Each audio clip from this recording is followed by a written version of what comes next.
લોકસભાની ચૂંટણી બાબતે સુરત કલેક્ટર કરશે પ્રેસ કોન્ફરન્સ. કેટલાક મતદારો મતદાન કરશે, કેટલો ચૂંટણી સ્ટાફ કામગીરી કરશે, આ તમામ બાબતોની માહિતી આપવામાં આવશે. મતદાન વધારવા માટે મતદાન જાગૃતિ અભિયાન પણ ચૂંટણી અધિકારી દ્વારા હાથ ધરવામાં આવ્યું.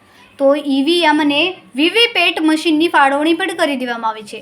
માંગરોળ, માંડવી, કામરેજ, બારડોલી અને મહુવા વિધાનસભા બારડોલી લોકસભા હેઠળ આવે છે. તો લિંબાયત, ઉધના, મજુરા અને 84 વિધાનસભા નવસારી લોકસભા હેઠળ આવે છે. આ તમામ વિધાનસભામાં મતદાન થશે.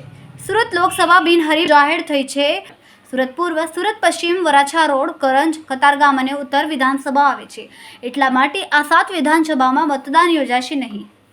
સુરતથી સુનિલ પાટીલ સાથે ભાવેશ પાટીલ, ગુજરાત સમ્રાટ. કોન્ફરન્સ બોલાવવાનું તાત્પર્ય છે હતું કે સુરત જિલ્લામાં બારડોલી અને નવસારી સંસદીય મતવિસ્તાર માટે જે ઇલેક્શન્સ છે એ યોજાવાના છે અને સુરતની 16 એસેમ્બલી સેગમેન્ટ પૈકી 9 એસેમ્બલી સેગમેન્ટમાં અત્યારે પણ ઇલેક્શન જે છે 7 તારીખે યોજાવાના છે. એટલે જાહેર જનતાને આપના થકી અમે જણાવવા માગીએ છીએ કે સુરત ફક્ત પાર્લામેન્ટરી કોન્સ્ટિટ્યુએન્સી પૂરતું જ જે છે બિનહરીફ થયું છે. બાકી સુરતમાં ઇલેક્શન જે છે 7મી મેના દિવસે સવારે 7 વાગ્યાથી સાંજે 6 વાગ્યા સુધી રાબેતા મુજબ યોજવાના છે.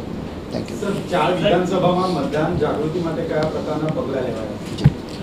આપણે ગયા વખતની સરખામણીમાં એક ટર્નઆઉટ ઇમ્પ્રુવમેન્ટ પ્રોગ્રામ લોન્ચ કર્યું હતું અને આમાં જેટલા પણ ઓછા જે ટર્નઆઉટ જ્યાં થયા છે ગયા વખતે ત્યાં ઘરે ઘર જઈને મહિલાઓ, યુથ્સને અને જ્યાં મોટાભાગના લેબર વર્ગના લોકો હોય તો ત્યાં પણ આપણે જાગૃતિ કરી છે. દરેક ઇન્ડસ્ટ્રીઝમાં જે કન્સર્ન પર્સન્સ છે એમને મોકલીને આપણે જાગૃતિ કરવાનું કામ કર્યું છે. અને અમે સ્ટ્રેસ કરીએ છીએ કે જે ઇલેક્શનના દિવસે બધાને જે રજા છે એ રજા મળે અને જે તે લોકો છે પોતાના મતદાન મથક ઉપર જઈને વોટિંગ કરી શકે. સર, સુરત લોકસભાની બેઠક બિનહરીફ છે, પરંતુ જે 4 વિધાનસભા છે હજી પણ લોકોને એવું લાગી રહ્યું છે કે મતદાન આપણે નથી કરવાનું. તો એમ કે કયા પ્રકારની કામગીરી હવે આપણા થઈ રહી છે?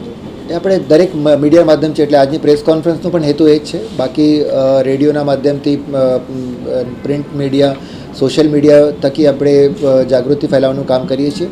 સાથે સાથે જે BLOs છે અત્યારે ઘરે ઘરે જઈને વોટર ઇન્ફોર્મેશન સ્લિપ ડિસ્ટ્રીબ્યુટ કરી રહ્યા છે, જેના થકી લોકોને ખબર પડશે કે 7 તારીખે મતદાન યોજાવાના છે. જી, આપણે 1950 જે હેલ્પલાઇન છે એ તો છે જ, પણ વોટર હેલ્પલાઇન પણ આપણે એક એ કર્યું છે અને આપને જે ઇન્ફોર્મેશન આપ્યું છે એમાં ડિટેલમાં જે છે બધું આપવામાં આવ્યું છે.